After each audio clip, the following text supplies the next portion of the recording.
2024 AP assembly ఎన్నికల్లో ఎవరికి ఎన్ని సీట్లు వచ్చాయో తెలుసుకుందాం.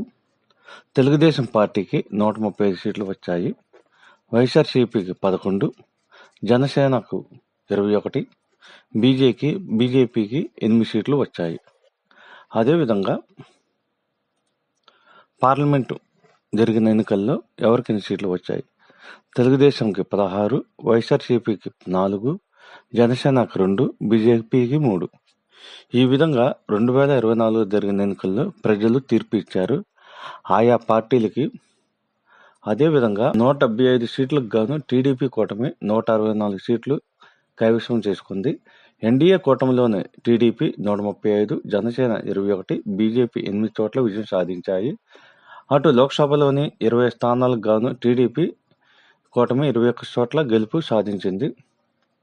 ఏపీలో అధికార వైసీపీకి ఊహించని షాక్ తగిలింది.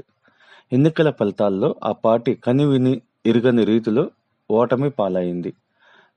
టీడీపీ కూటమికి ఆంధ్ర ప్రజలు పట్టం కట్టారు. ఎన్డీఏ కూటమిలోని టీడీపీ 135, జనసేన 21, బీజేపీ 8 చోట్ల విజయం సాధించాయి. వైసీపీకి కేవలం 11 సీట్లకే పరిమితం అయింది. అటు లోక్సభలోని 20 స్థానాలకు గాను టీడీపీ 21 చోట్ల విజయం సాధించింది. ఇందులో టీడీపీ 16 స్థానాల్లో, బీజేపీ 3, జనసేన 2 స్థానాల్లో విజయం సాధించాయి.